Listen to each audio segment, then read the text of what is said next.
panjang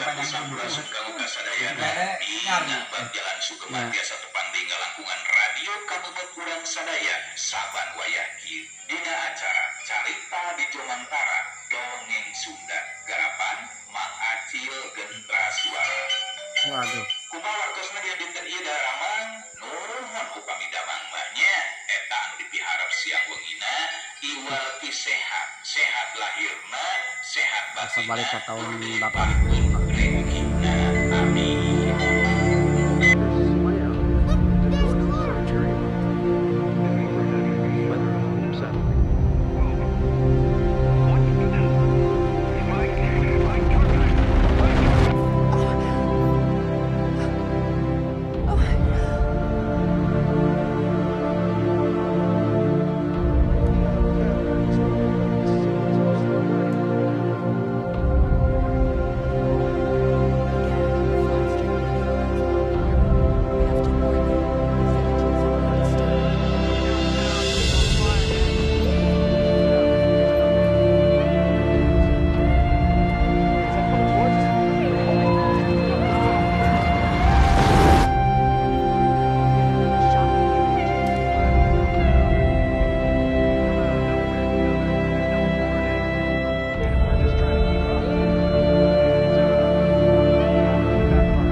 You need to have water, you need to have a radio on batteries, and you need to have a flashlight on batteries to make sure that you can survive the first 36 hours. Things like that. That's simple things. But it starts there. The realization that not everything is plannable, not everything is going to be honky-dory in the next 20 years. I'm not saying it is going wrong tomorrow, but we have to realize it's not a given that we are in peace. And that's why we have the plans. That's why we are preparing for a conflict with Russia and the terror groups, if it comes to it, if they attack us. We're not seeing...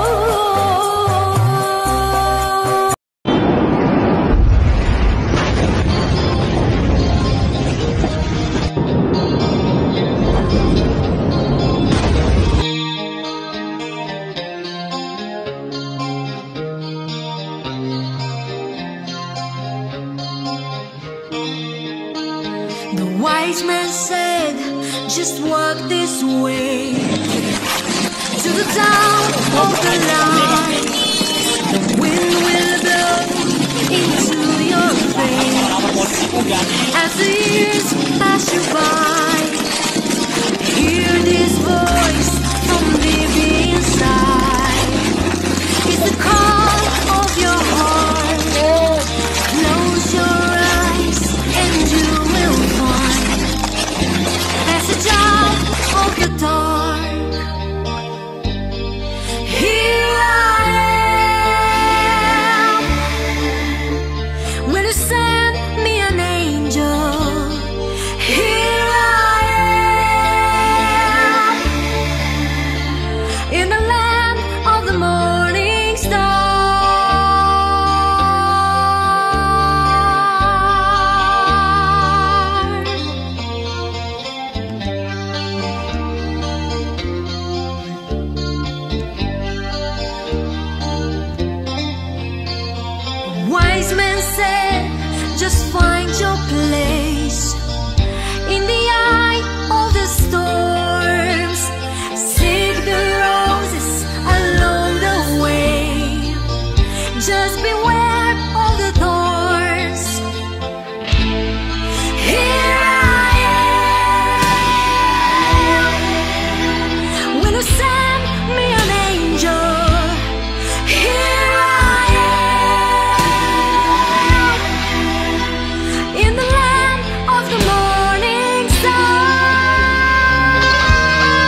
era kacirian ku parit Nyai Seuri.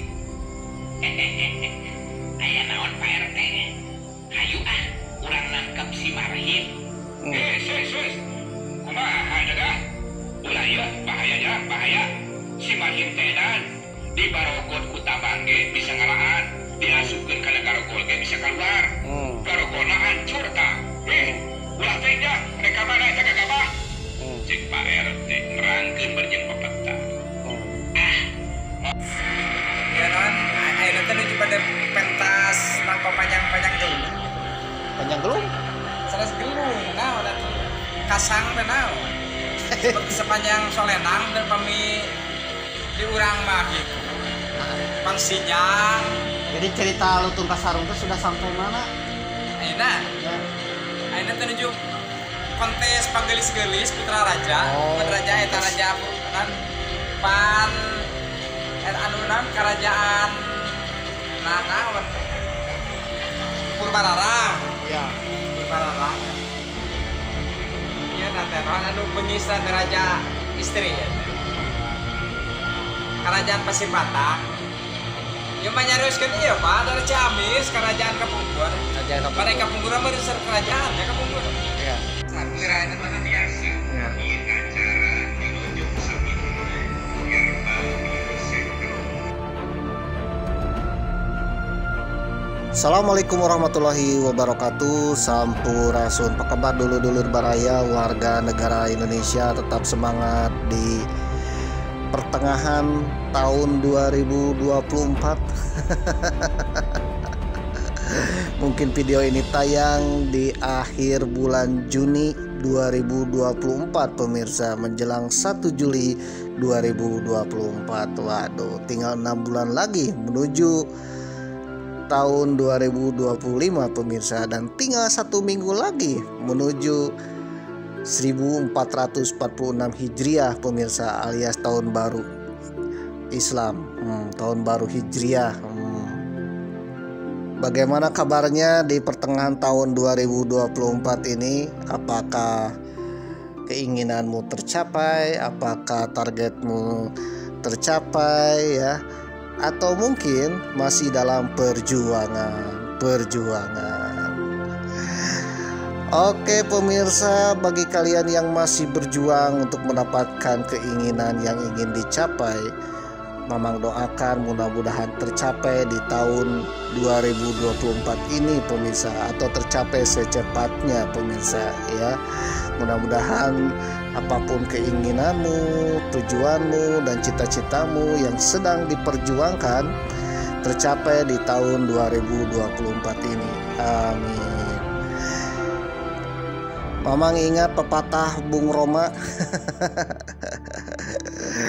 Segala sesuatu itu butuh proses pemirsa. Segala sesuatu keinginan itu tidak instan. Oleh karena itu tetaplah berjuang dan juga berdoa.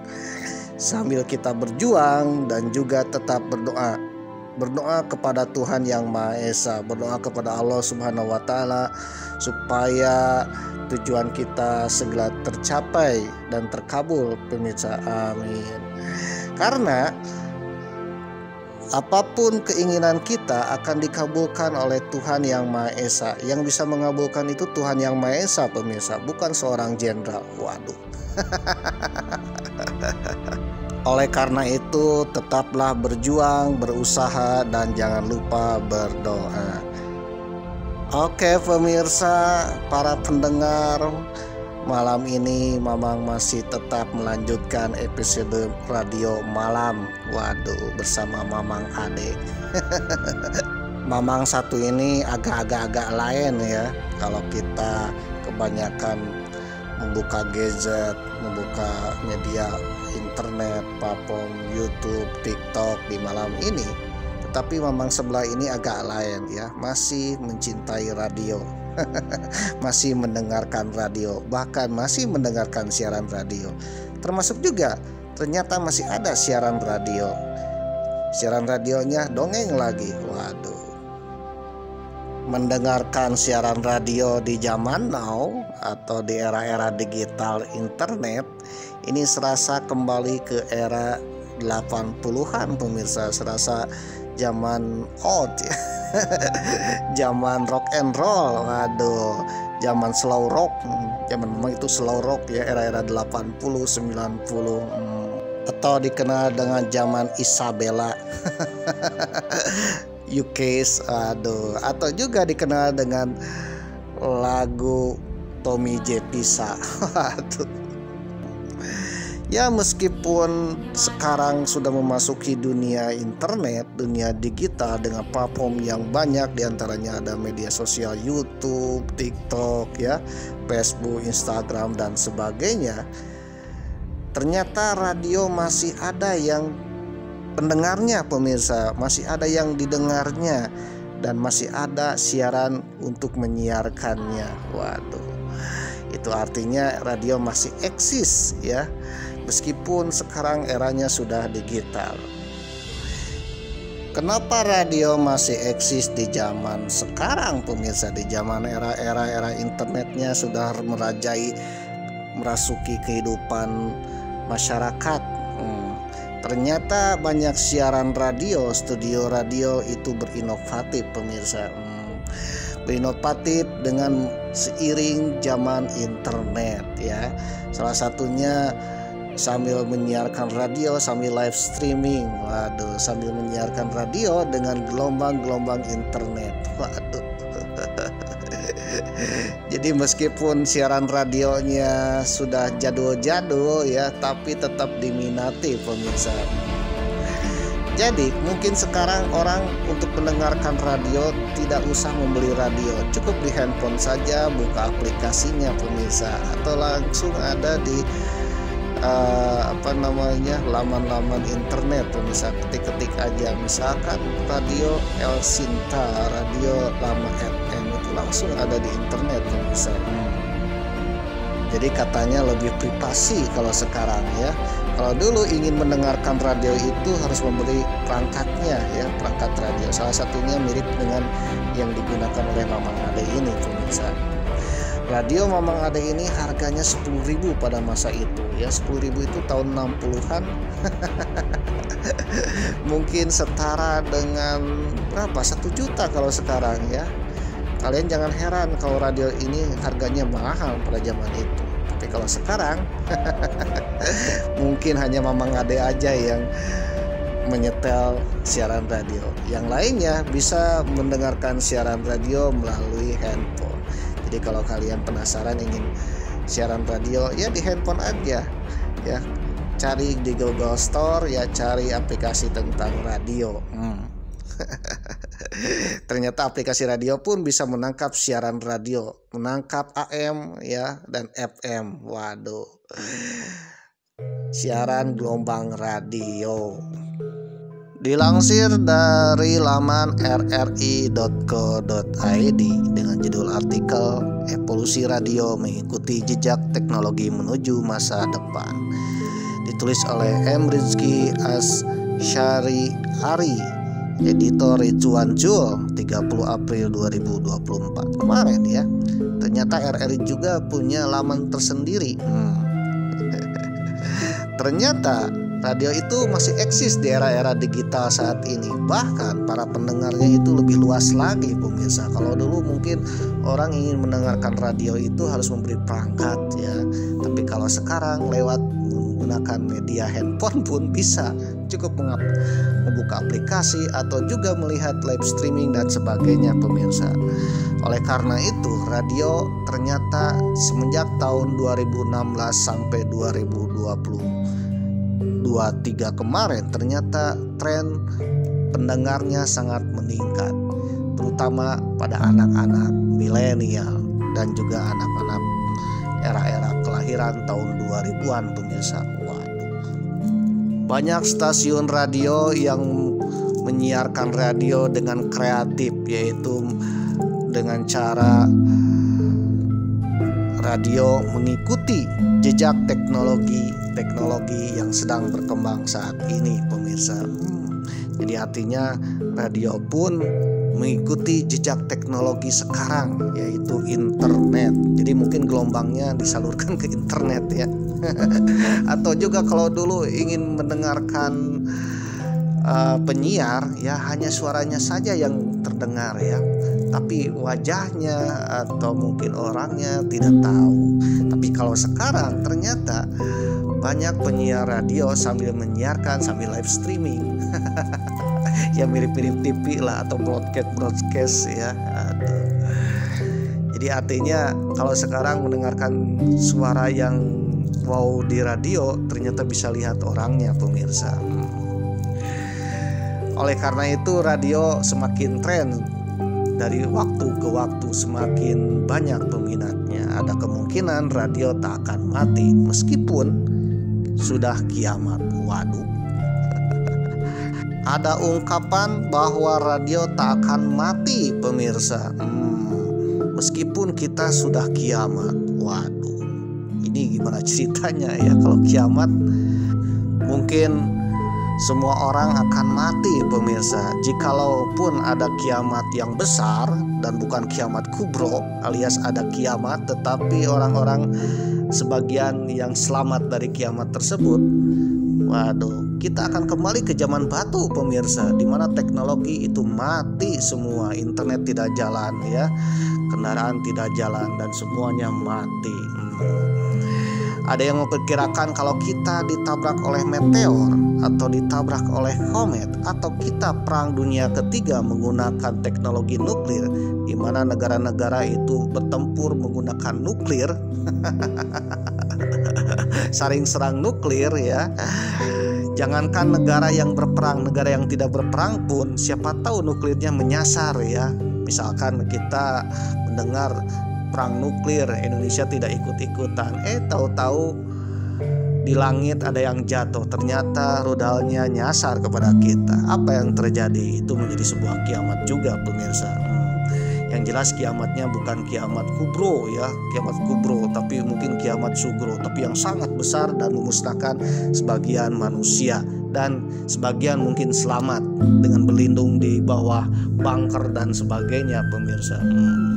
Tapi kalau kiamat besar yang diceritakan dalam kitab suci itu mungkin tak akan ada lagi manusia ya, jangankan teknologi manusia pun tidak akan ada. Tapi kalau ada sebagian manusia yang selamat karena bencana perang nuklir atau mungkin bencana alam meteor, komet dan sebagainya, maka manusia akan kembali ke zaman batu pemirsa, zaman purba, zaman primitif di mana teknologi tidak bisa digunakan ya. Jika kita terjadi bencana alam yang sangat dahsyat atau terjadi perang yang sangat dahsyat di mana kehancuran di berbagai belahan bumi ya, kita harus berlindung di sebuah bunker dalam beberapa bulan. Waduh, setelah radiasi nuklirnya hilang atau bencana alamnya sudah mereda, kita keluar dari bunker dan sebagian umat manusia itu akan lenyap pemirsa dan kita hanya yang tersisanya.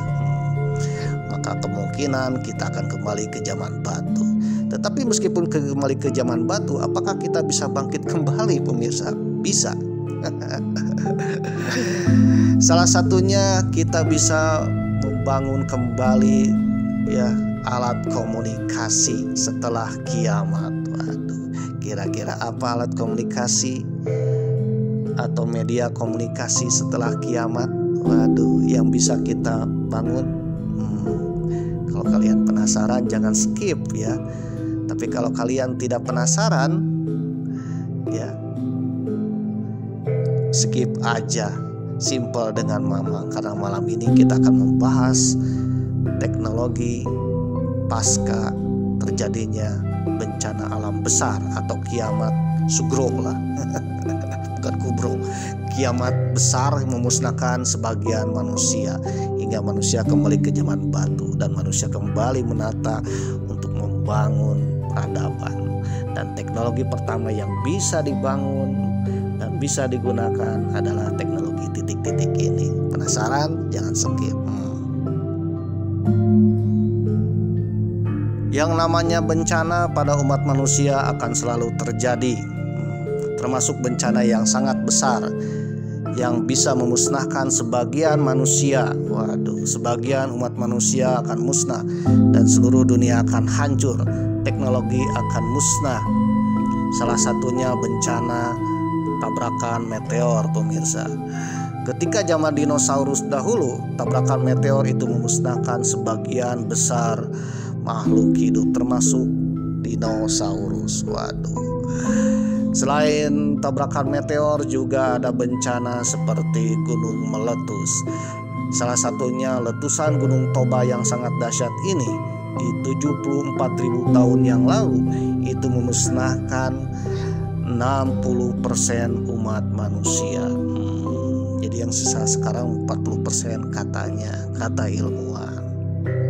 Selain letusan gunung api yang sangat besar setara dengan letusan Gunung Toba, ternyata matahari pun bisa menjadi bencana pemirsa, karena ada badai matahari, yaitu di mana kilatan api mataharinya itu menyapu beberapa planet pemirsa. Dan konon katanya kalau kita masih hidup pun ya, teknologi elektromagnetik bumi seperti termasuk internet tidak akan jalan, berhenti total. Waduh, kebayang ya kalau internet berhenti total. Apa kebayangnya? Semua uang perbankan kan ada di internet. Waduh, kita tidak bisa pesan Gojek lagi. Waduh, tidak ada kuota saja kita sudah warawiri pemirsa. Apalagi tidak ada internet karena ada bencana alam. Meskipun ada manusia, kalau tidak ada internet ya artinya itu bencana alam juga ya, mematikan juga pemirsa. Waduh. Atau terjadi bencana alam seperti Perang Dunia Ketiga, di mana ya perang ini menggunakan perang nuklir. Di mana perang nuklir ini, kalau satu nuklir saja sudah bisa menghancurkan satu kabupaten, bagaimana kalau negara tersebut meluncurkan banyak nuklir, saling serang ya. Dan lebih gilanya lagi, negara tersebut mirip dengan Perang Dunia Kedua dengan bersekutu banyak negara melawan banyak negara, di mana negara-negara tersebut menggunakan nuklir. Apa yang terjadi? Itu bisa memusnahkan sebagian umat manusia dan menghancurkan bumi ini pemirsa, ditambah lagi dengan radiasinya. Bagi yang tidak ikutan perang pun, kalau namanya perang nuklir itu sangat berbahaya sekali pemirsa. Ya, sebagai contoh Indonesia tidak ikut perang tersebut. Ya, yang namanya tidak ikut perang, ya, yang namanya peluru atau mungkin rudal bisa salah sasaran pemirsa. Siapa tahu kalian sedang jajan bakso ya, melihat ke langit ada penampakan, ternyata itu rudal nuklir yang jatuh tepat di depan kita pemirsa.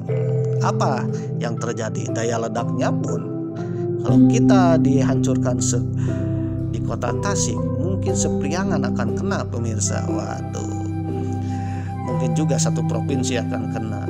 Ini kebayang kalau satu, bagaimana kalau banyak? Wah, sebagai perbandingan ya, bom atom yang dijatuhkan di Nagasaki dan Hiroshima saja itu bisa mewafatkan 1 juta penduduk Jepang pemirsa. Bagaimana kalau jumlah penduduk yang banyak ini di Pulau Jawa itu diledakan dengan nuklir ya. Penduduk Jawa ini kurang lebih berapa? Kabupaten Tasikmalaya ini 22 juta pemirsa. Itu kalau diledakkan ya habis. Nah, kalau terjadi Perang Dunia Ketiga, perang nuklir atau tubrukan meteor, kita ngumpet di bunker-bunker yang mirip-mirip film Greenland ya. Kalau kalian terkesan dengan film tubrukan meteor, tonton aja film Greenland yang rilis tahun kemarin 2023 pemirsa, di mana menceritakan meteor jatuh ke bumi. Hanya orang-orang tertentu yang bisa selamat dengan cara masuk ke bunker yang telah dipilih oleh pemerintah pemirsa. Kita bisa masuk ke bunker pemirsa. Setelah terjadi tubrukan, ternyata kita bisa keluar lagi dari bunker itu berbulan-bulan pemirsa, bahkan bertahun-tahun. Ketika di permukaan radiasi akibat tabrakan meteornya sudah hilang, manusia yang selamat di bunker pun keluar kembali ya dari bunker, keluar menuju permukaan, menghirup udara bebas. Namun sayangnya semua sudah hancur pemirsa. Teknologi sudah lenyap, peradaban sudah hancur. Waduh, tidak ada yang bisa kita lakukan. Jangankan kita membuat posting atau konten ya, halo guys, inilah suasana setelah kiamat. Kenapa? Karena internet pun sudah kiamat pemirsa. Waduh, kalau internet sudah kiamat, kita ngapain buat konten habis kiamat pemirsa? Waduh. Jadi artinya yang setelah kiamat sugro atau bencana alam yang sangat besar ya hanya menyisakan banyak orang, di mana teknologi sudah hancur dan peradaban sudah berantakan ya. Tidak ada yang bisa kita lakukan kecuali kita kembali ke zaman primitif.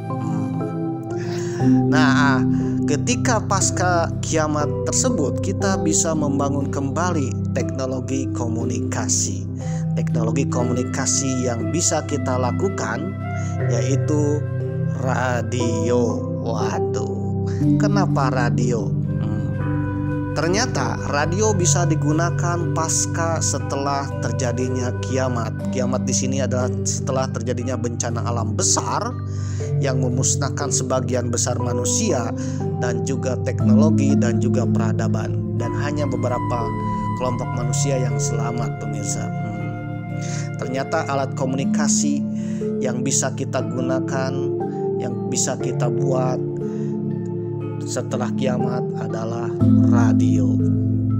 Dilansir dari laman pandon.com yang judul artikelnya Komunikasi dan Media Massa 1983.2 Kiamat. Waduh. Industri radio, televisi, media cetak, dan telepon di seluruh dunia sangat terkena dampaknya bila kita terjadi kiamat. Kiamat di sini adalah bencana alam yang sangat besar, bukan kiamat kubro ya.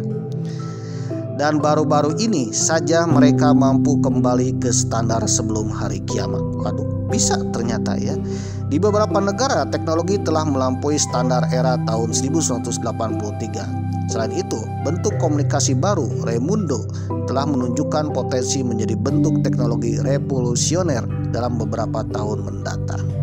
Teknologi Raimundo itu apa aja? Di antaranya yang pertama adalah teknologi radio.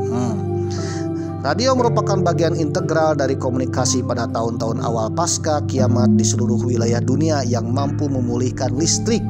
Jadi utamanya listrik ya. Pemancar radio ternyata relatif mudah diperbaiki dan banyak negara mampu memproduksi radio baru secara massal untuk warganya yang masih hidup. Saat ini radio dianggap sebagai bentuk media massa dan komunikasi yang paling dekat dengan status pendahulunya sebelum hari kiamat terjadi. Hampir semua negara memiliki jaringan radio untuk keperluan pemerintah atau sipil atau keduanya, dan kebanyakan orang memiliki akses yang mudah dan terjangkau terhadap radio rumah dan radio portable. RTE, sebuah jaringan yang didirikan di bekas Republik Irlandia pada tahun 1960, bukan hanya jaringan penyiaran resmi dari aliansi Celtic, namun secara de facto merupakan penerus British Broadcasting Corporation yang lama karena jaringan ini memiliki reporter di setiap negara yang dikenal di dunia dan mengudara tidak hanya ke wilayah asalnya melalui AM dan FM, tetapi ke seluruh dunia melalui radio gelombang pendek. RTE World Service saat ini didengarkan dalam 16 bahasa, termasuk Gaelic, Celtic, Inggris, British ya, Spanish, Portugis, Arabik, Rusia, Prancis, Jermanik, dan Afrikaan. Semenjak era Perang Dingin di mana Uni Soviet dan Amerika itu berlomba-lomba senjata pemusnah massal, diantaranya senjata nuklir yang sangat membahayakan, para peneliti berpikir kalau terjadi Perang Dunia Ketiga gara-gara Uni Soviet dan Amerika berperang, ini akan terjadi kiamat. Kiamat di sini adalah bencana alam besar, dan di mana mungkin sebagian penduduk yang selamat, sisanya mati dan teknologi menjadi hancur. Namun manusia bisa bangkit kembali dengan cara membuat teknologi dari nol ya, dari awal, tapi awalnya bukan dari primitif lagi, tapi dari awal dari peralatan-peralatan yang ada yang tersisa. Salah satunya membangun jaringan komunikasi, yaitu siaran radio, studio radio, bahkan radio. Bahkan radio bisa diproduksi secara massal meskipun dari alat-alat yang sederhana, mirip-mirip MacGyver ya. MacGyver akan berguna nanti ya, waduh, setelah kiamat ya, membuat radio, waduh. Ternyata membuat radio itu sangat sederhana pemirsa ya. Ya, lebih sederhana daripada kita membuat laptop atau mungkin handphone pemirsa. Jadi radio bisa berguna meskipun tidak ada jaringan internet karena menggunakan gelombang sendiri, ya bisa AM atau FM yang dibuat secara sederhana. Yang penting bahkan listriknya pun bisa kita peroleh hanya dengan batu baterai yang tersisa atau mungkin dari listrik alam, misalkan membuat generator tersendiri ya dari teknologi kekuatan angin atau mungkin dari panel surya. Masyarakat bisa pulih kembali setelah bencana alam tersebut. Salah satunya membangun teknologi yang tahap awal diantaranya adalah membangun dan membuat radio sebagai alat komunikasi pertama setelah kiamat. Waduh. Dilansir dari Quora.com dengan judul artikel "Mungkinkah membuat stasiun radio setelah kiamat?" Waduh. Ada jawabannya dari asisten ya. Waduh, ini namanya asisten, yaitu pembuatan stasiun radio setelah peristiwa kiamat besar akan bergantung pada berbagai faktor seperti tingkat kehancuran, ketersediaan sumber daya, serta pengetahuan dan keterampilan para penyintas ya selamat dari bencana tersebut. Berikut beberapa pertimbangannya. Yang pertama, ketersediaan peralatan. Mendirikan stasiun radio memerlukan peralatan khusus seperti pemancar, antena, dan peralatan penyiaran. Jika bahan-bahan ini selamat dari kiamat dan dapat diakses oleh para penyintas, maka dimungkinkan untuk merakit sebuah stasiun radio besar. Yang kedua, sumber listrik. Mengoperasikan stasiun radio memerlukan sumber listrik yang andal. Hal ini dapat dicapai melalui generator, panel surya atau alat pembangkit listrik lainnya. Tergantung pada ketersediaan sumber daya ini, memberi daya pada stasiun radio mungkin merupakan suatu tantangan. Yang ketiga, pengetahuan teknis. Mengoperasikan stasiun radio memerlukan keahlian teknis. Ya, intinya otak ya. Jikalau yang selamat itu orangnya bodoh-bodoh, ya pasti kita kembali ke zaman primitif. Tapi yang selamatnya orang-orang pintar, orang-orang yang punya ilmu pengetahuan, itu bisa membuat teknologi pemirsa. Salah satunya teknologi radio. Mengoperasikan stasiun radio memerlukan keahlian teknis. Individu yang memiliki pengetahuan tentang penyiaran radio, teknik, dan elektronik akan sangat penting untuk mendirikan dan memelihara stasiun tersebut. Yang kelima, jangkauan pemirsa. Efektivitas stasiun radio setelah kiamat akan bergantung pada jumlah orang yang selamat dan jangkauan peralatan penyiaran. Berkomunikasi dengan populasi yang tersebar luas atau nomaden mungkin sulit dilakukan. Yang keenam, kebutuhan komunikasi. Dalam skenario pasca kiamat, komunikasi sangat penting untuk koordinasi berbagai informasi dan menjaga rasa kebersamaan. Stasiun radio dapat berfungsi sebagai alat yang berharga untuk menyebarkan pesan-pesan penting dan menyediakan hiburan. Jadi radio merupakan salah satu media hiburan pasca terjadinya kiamat atau bencana besar pemirsa. Waduh. Ringkasnya, meskipun secara teori dimungkinkan untuk membuat stasiun radio setelah terjadinya kiamat, hal ini bergantung pada keadaan spesifik dari situasi tersebut, termasuk ketersediaan sumber daya manusia, keahlian teknis, sumber daya peralatannya, dan kebutuhan komunitas penyintasnya. Ini bisa menjadi sarana komunikasi dan koneksi yang berharga di dunia setelah terjadinya kiamat atau pasca apokaliptik. Pada masa genting-gentingnya perang dingin antara Uni Soviet dan Amerika yang kemungkinan bisa menjadi perang panas berakibat perang dunia ketiga yang menjadi perang nuklir, di mana orang-orang akan ngumpet di bunker-bunker. Waduh, dan kemungkinan kalau kerusakannya sangat-sangat besar akibat perang nuklir ini, maka teknologi apapun akan hilang pemirsa, kecuali satu, radio. Oleh karena itu, setiap warga yang ngumpet di bunker itu akan diberikan peralatan ya mirip-mirip P3K lah ya, peralatan pertama, pertolongan pertama dalam kecelakaan. Peralatan pertamanya adalah akan diberikan alat-alat seperti senter dan juga radio dengan baterainya yang bisa bertahan minimal 36 jam. Kenapa seperti itu? Karena ketika nanti akan terjadi ledakan nuklir, orang-orang akan ngumpet di bunker. Karena nuklir itu sangat besar, otomatis cahaya pun akan tertutup di atmosfer. Oleh karena itu akan terjadi gelap. Nah, untuk mencegah kegelapan, apalagi di bunker ya, kemungkinan listrik akan mati, maka senterlah yang bisa berguna, pemirsa. Yang kedua, kenapa harus ada radio? Karena apapun kondisinya di dunia ini ya, gelombang radio bisa dipancarkan, pemirsa, dan radio tersebut untuk berkomunikasi dari satu bunker ke bunker lain, untuk berkomunikasi antara satu kelompok dengan kelompok manusia lain yang selamat dari bencana tersebut yang masih ngumpet di bunker. Selain itu, setelah kita keluar bunker pun, radio tersebut bisa berguna untuk alat komunikasi, pemirsa. Jadi itulah cerita malam ini, pemirsa. Ternyata radio masih berguna ya, tidak akan matinya meskipun kiamat sudah berlalu. Waduh. Yang maksud kiamat di sini ada kiamat sugro, pemirsa ya, bukan kiamat kubro. Kalau kiamat kubro ya the end ya semuanya. Oleh karena itu, kemungkinan radio yang digunakan Mamang Ade ini kelak akan berguna meskipun sudah kiamat. Waduh. Oke pemirsa, inilah cerita episode kelima tentang radio malam ini. Semoga bermanfaat. Selamat malam.